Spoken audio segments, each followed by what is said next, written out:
बिस्मिल्लाहिर्रहमानिर्रहीम। अस्सलाम वालेकुम। आज हम 10th क्लास बायोलॉजी का चैप्टर नंबर 10 देख रहे हैं। सेकंड टॉपिक आज हम डिस्कस करेंगे गैसियस एक्सचेंज इन ह्यूमंस। अब ह्यूमंस में गैसियस एक्सचेंज किस तरह से होता है? इसमें हमारे पास होता है रेस्पिरेटरी सिस्टम। रेस्पिरेटरी सिस्टम के थ्रू गैसों का तबादला होता है। अब रेस्पिरेटरी सिस्टम को दो हिस्सों में डिवाइड किया गया है। एक को हम कहते हैं एयर पैसेजवे और एक को हम कहते हैं लंग्स।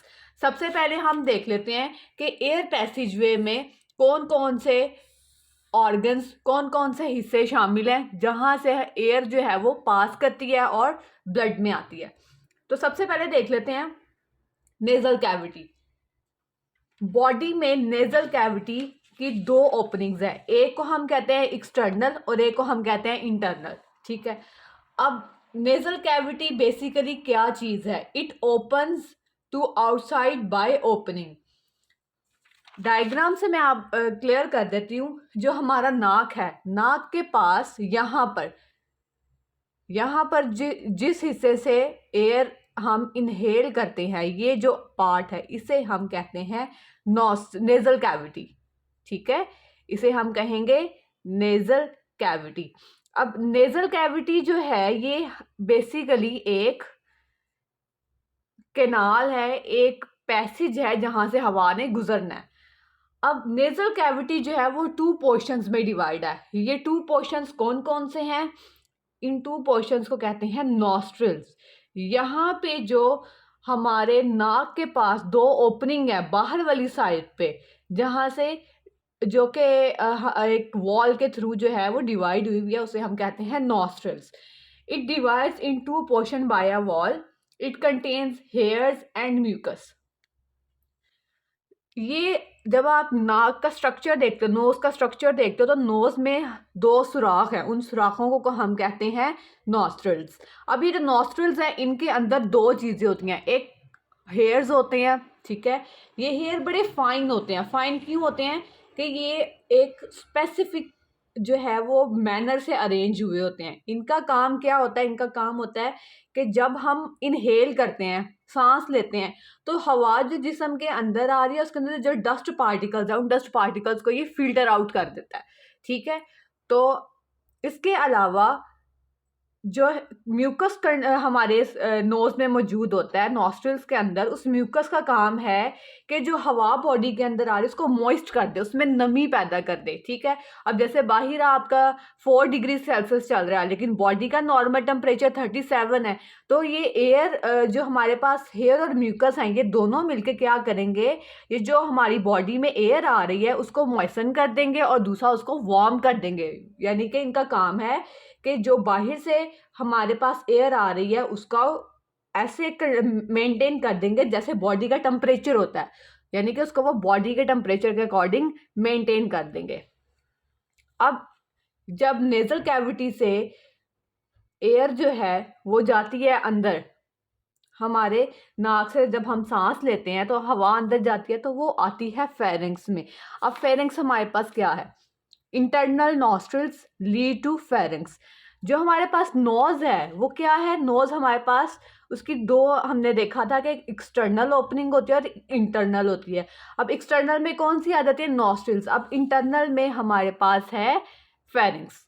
अब फेरिंग्स एक मस्कुलर पैसेज है। मस्कुलर पैसेज यानी कि ऐसा पैसेज जो मसल से मिलकर बना है। ठीक है, अब ये कॉमन है for both air and food.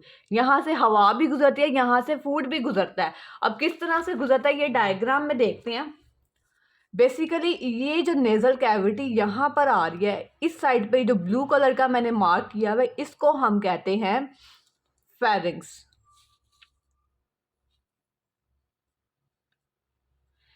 अब जब ये फेरिंग्स है, जब यहाँ पर एयर आती है तो अब यहाँ से हमारा फूड भी गुजरता है, यहाँ से एयर भी गुजरती है। अब एयर जो है वो ट्रैकिया में चली जाती है आगे और फूड जो है वो ओसोफेगस में चला जाता है। अब नेक्स्ट फेरिंग्स के बाद क्या आता है? लैरिंग्स। लैरिंग्स का दूसरा नाम है वॉइस बॉक्स। ठीक है, यानी कि आला सोत, जहाँ आवाज़ पैदा होती है। अब लेरिंक्स जो है वो कार्टिलेज का बना होता है। कार्टिलेज क्या है? कार्टिलेज हमारे पास एक ऐसा टिश्यू है जो कि फ्लेक्सिबिलिटी प्रोवाइड करता है, ठीक है, किसी भी चीज़ को फ्लेक्सिबिलिटी प्रोवाइड करता है, उसको प्रोटेक्ट करता है। इसके अलावा larynx present between pharynx and trachea, larynx pharynx और ट्रेकिया के बीच में प्रेजेंट होता है। इसमें दो पेयर्स होते हैं फाइब्रस बैंड्स के, जो कि पूरी लैरिंक्स में फैले होते हैं, ठीक है। यहाँ पर वोकल कार्ड्स भी प्रेजेंट होते हैं।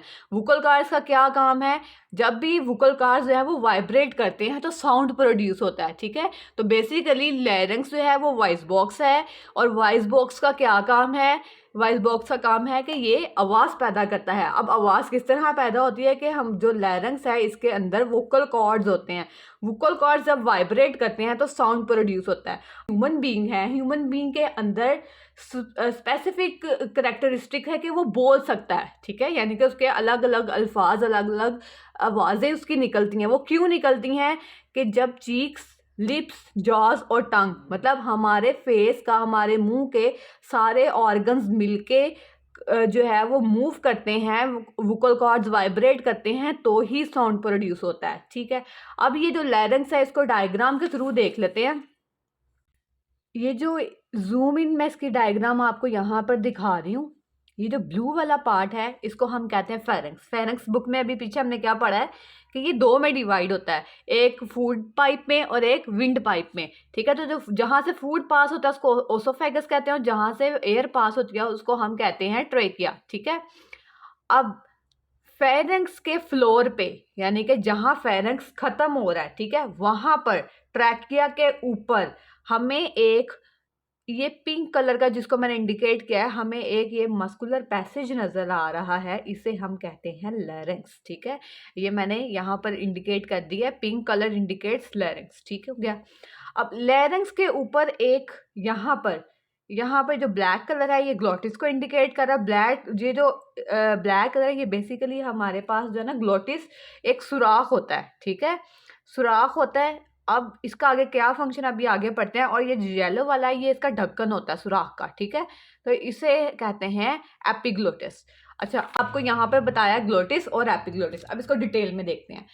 At floor of pharynx small और नैरो ओपनिंग, फेरिंक्स के पास उसके फ्लोर पे एक छोटी सी ओपनिंग होती है, छोटा सा सुराख होता है जो कि उसको लैरिंक्स तक जाता है, ठीक है। The glottis is surrounded by epiglottis.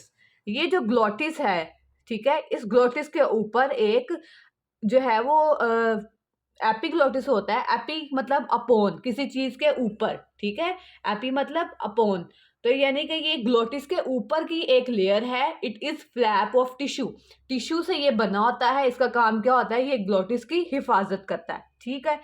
अब ये डायग्राम में मैंने सारा एक्सप्लेन कर दिया है कि फेरिंक्स है, फेरिंक्स के फ्लोर पे ग्लोटिस है और ग्लोटिस के साथ ही लैरिंक्स है, ठीक है।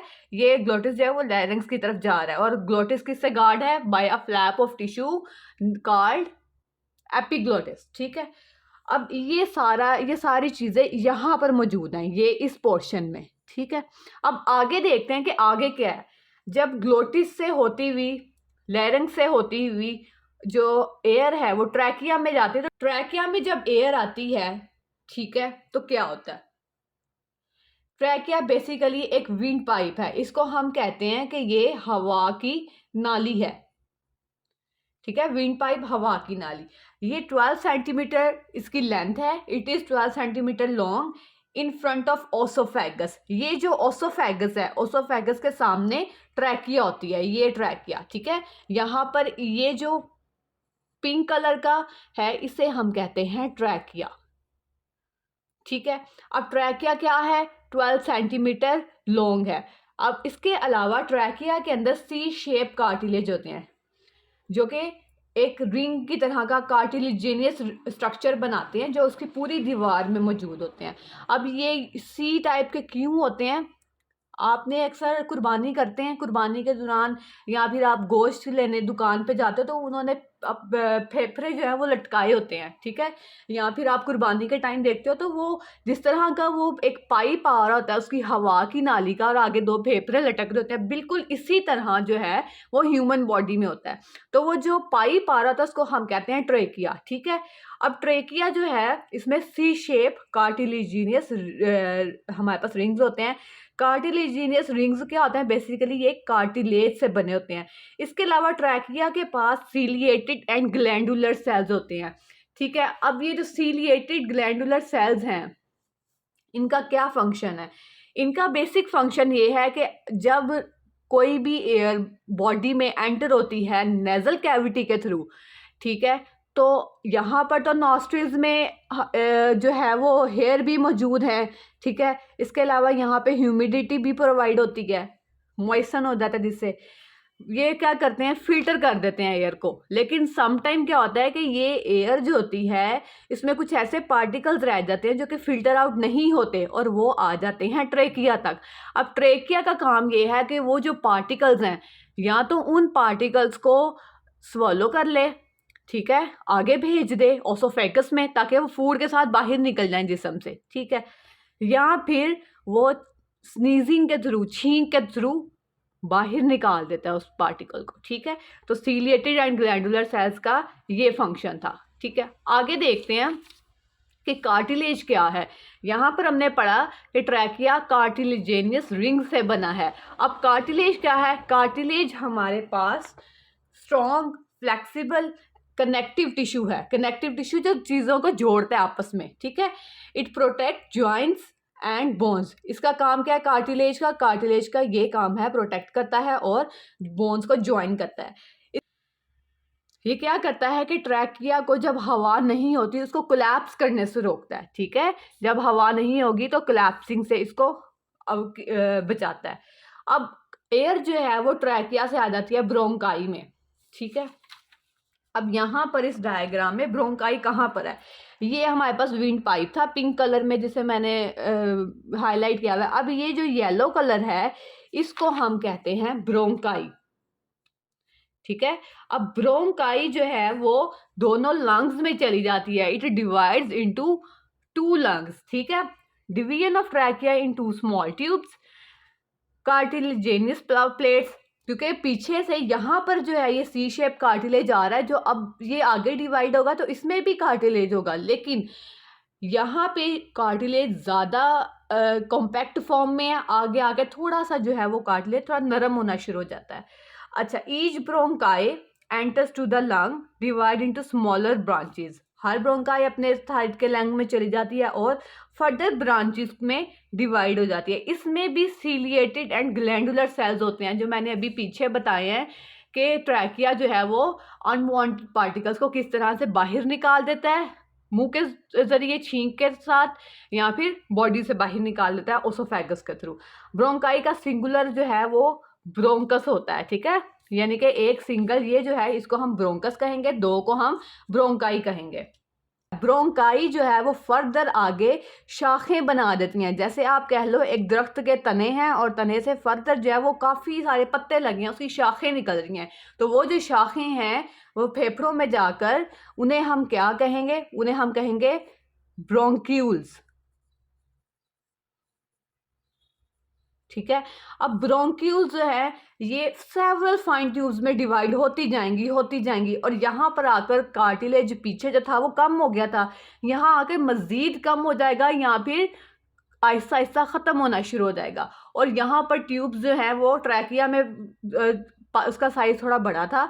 जब ब्रोंकाई बनी, ब्रोंकाई में साइज छोटा हो गया, कार्टिलेज भी कम हो गया। जब ब्रोंक्यूल्स बन गई तो साइज मजीद छोटा हो गया, ट्यूब मजीद नैरो हो गई और वो ट्रैकिया में जो हमारे पास कार्टिलेज था वो भी इसमें ब्रोंकाई में मजीद जो है वो लीस्ट हो जाएगा या फिर लूज हो जाएगा। अब ब्रोंकाई के बाद एयर जो है वो चली जाती है एल्वुलर डक्ट में। अब एल्वुलर डक्ट में क्या होता है, एल्वुलर डक्ट क्या है, basically these are bronchioles, okay. Which further ends in form of fine tubules. जब ब्रोंक्यूल्स फर्दर छोटी छोटी ट्यूब्स बना देती हैं तो उसे हम कहते हैं एलुलर डक्ट्स।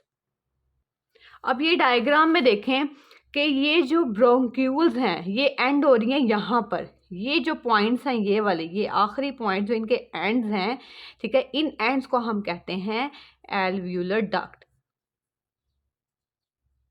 ठीक है, अब एल्व्यूलर डक्ट फर्दर जो है, अब यहाँ पर क्या होता है, नेक्स्ट हम एल्व्यूलर डक्ट के बाद एयर जाती है एल्वुलाई में। अब एल्वुलाई क्या है, व्हाट इज एल्वुलाई? एल्वुलाई जो है यहाँ पर ये बहुत ही इंपॉर्टेंट रोल प्ले करता है, सारा काम एल्वुलाई का है यहाँ पर। एल्वुलाई हमारे लंग्स में प्रेजेंट होता है। Basically it is cluster of pouch, एक थैली का एक गुच्छा है ये हमारे पास, ठीक है। Each alveolar duct opens into pouch forms respiratory surface in human body. हमारी ह्यूमन बॉडी में रेस्पिरेटरी सरफेस प्रोवाइड करने वाला ऑर्गन या ये जो है वो एल्वुलाई है, ठीक है। अब एल्वुलाई सिंगुलर इसे एल्वुलस कहते हैं, जैसे ब्रोंकाई था ब्रोंकस था, ठीक है, इसी तरह एल्वुलाई से एल्वुलस। ये एक थैली नुमा इसका स्ट्रक्चर होता है। अभी जो आप डायग्राम देख रहे हैं इस डायग्राम में नजर आ रहा है कि जैसे अंगूरों के गुच्छे होते हैं, ठीक है, बिल्कुल इसी तरह से इसका स्ट्रक्चर होता है। जब इसको जूम करके हम अंडर माइक्रोस्कोप देखते हैं, it is lined by single epithelial cells layer. जो एलुलाई होते हैं इसमें एपिथेलियल सेल्स की सिंगल लेयर होती है, ठीक है। ये जो सिंगल लेयर है ये नालियों से, खून की जो नालियां हैं उससे बाउंड हुई होती है, ठीक है। अब ये किस तरह से बाउंड होती हैं, जैसे आप देखो मैंने आपको एग्जांपल दी कि इट लुक्स लाइक ग्रेप्स, जैसे ग्रेप्स के बंचेस होते हैं, उसके गुच्छे होते हैं, उसको हम अगर किसी नेट में डाल दें तो वो आपको किस तरह के नजर आएंगे। बिल्कुल इसी तरह हमारे पास एलुलाई का स्ट्रक्चर होता है, ठीक है। अब यहाँ पर क्या फंक्शन फर्दर परफॉर्म होता है, यहाँ पर एट द एंड जो एयर हमारे पास आ रही है उसकी फिल्ट्रेशन होनी है। अब जो एलुलाई है, एलुलाई के पास क्या है, एलुलाई के पास कैपिलरीज हैं। अब ये एलुलाई और कैपिलरीज में ना बड़ा ही नैरो जो पैसेज होता है। क्यों नैरो होता है? क्योंकि अगर वाइड एरिया होगा तो गैसेस पास नहीं होंगी, ठीक है। तो इस वजह से इसमें क्या होता है कि ऑक्सीजन जो है वो आती है, कार्बन डाइऑक्साइड जो है वो लंग्स में आ जाती है, ऑक्सीजन बॉडी में चली जाती है, ब्लड में चली जाती है, हार्ट में चली जाती है। अब इसके बाद ये पूरा फ्लो चार्ट मैं डिस्कस कर रही हूँ। इसमें क्या होगा, ये जो लास्ट में 3 लाइनें लिखी हुई हैं इसमें क्या बताया कि जो पल्मोनरी आर्टरी है, पल्मोनरी आर्टरी के पास क्या होगा, डीऑक्सीजनेटेड ब्लड, ऐसा ब्लड जिसमें ऑक्सीजन मौजूद नहीं होती, ठीक है। ये हार्ट से डीऑक्सीजनेटेड ब्लड को लेगी, ठीक है। अब पल्मोनरी आर्टरी के पास क्या आ गया, डीऑक्सीजनेटेड ब्लड। अब पल्मोनरी आर्टरी ने डिवाइड होना है आर्ट्रियूल्स में, ठीक है। आर्ट्रियूल्स क्या करेंगी, आर्ट्रियूल्स फर्दर डिवाइड हो जाएंगी, ये बना देंगी कैपिलरीज, ठीक है। अब कैपिलरीज के अंदर ऑक्सीजन को ऐड किया जाएगा, ठीक है, क्योंकि कैपिलरीज कहाँ पर मौजूद है, एल्वुलाई में। एल्वुलाई में क्या आई, एयर आई। जब ये डीऑक्सीजनेटेड ब्लड जाएगा कैपिलरीज के पास तो कैपिलरीज क्या कर देंगी, ऑक्सीजनेटेड ब्लड, ऑक्सीजन जो है वो डीऑक्सीजनेटेड ब्लड में ऐड कर देंगी। अब हम हमारे पास जो ब्लड है वो कौन सा है, ऑक्सीजनेटेड। अब ये जो ऑक्सीजनेटेड ब्लड है ये कैपिलरीज के पास, तो कैपिलरीज क्या बनाएंगी, वेन्यूल्स, वेन्यूल से बनेंगी वेन्स। अब वेन्स से जो है वो फर्दर बना देंगी पल्मोनरी वेन्स। अब पल्मोनरी वेन्स क्या करेंगी, ऑक्सीजनेटेड ब्लड जो है उसको आगे ट्रांसफर कर देंगे टू द हार्ट। अब हार्ट का क्या काम है, हार्ट क्या करेगा, जो भी ऑक्सीजनेटेड ब्लड आया है, the blood which contain oxygen, उसको पूरी बॉडी में पंप कर देगा थ्रू ब्लड सर्कुलेशन, ठीक है। एक बार दोबारा से देखें, पल्मोनरी आर्टरी के पास डीऑक्सीजनेटेड ब्लड है जो कि उसने हार्ट से लिया है। अब पल्मोनरी आर्टरी जो है वो डिवाइड हो जाएगी आर्ट्रियूल्स में, आर्ट्रियूल्स बना देंगी कैपिलरीज। अब कैपिलरीज क्या है, कैपिलरीज हमारे पास एल्वुलाई में मौजूद है। अब कैपिलरीज ऑक्सीजन ऐड करेंगी ब्लड में। अब जो कैपिलरीज है वो वेन्यूल्स बना देंगी, वेन्यूल से बनेगी वेन्स और वेन से बनेगी पल्मोनरी वेन्स। अब पल्मोनरी वेन का क्या काम है, पल्मोनरी वेन जो है वो हार्ट के साथ एसोसिएट होती है। अब पल्मोनरी वेन ने ऑक्सीजनेटेड ब्लड को हार्ट तक लेके जाना है। तो इस तरह से हमारा सारा एयर पैसेजवे कंप्लीट होता है कि किस तरह से नॉस्ट्रिल से जो है वो एयर आती है और एंड पॉइंट जो है वो एलुलर डक्ट के पास आती है। एलुलर डक्ट के बाद एलुलाई के पास, एलुलाई जो है वो उसको जो है वो सरफेस एरिया प्रोवाइड करती है जहाँ पर कैपलरीज हैं। अब कैपलरीज ने क्या करना है, उस सारे एयर के अंदर जो उसके पास blood, capillaries basically blood vessels हैं। अब कैपलरीज ने क्या करना है, कैपलरीज ने जो भी ऑक्सीजन है वो पल्मोनरी आर्टरी का लाए हुए ब्लड में जो है वो ऐड करेगी ऑक्सीजन को, और वो फर्दर पल्मोनरी वेन के थ्रू हार्ट में चली जाएगी। ठीक है, तो ये एयर पैसेज वे आपका कंप्लीट हो गया। कोई भी क्यूरी है you can ask in the comment section. Next lecture में नेक्स्ट टॉपिक इंशाल्लाह डिस्कस करेंगे। तब तक के लिए अल्लाह हाफिज़, थैंक यू।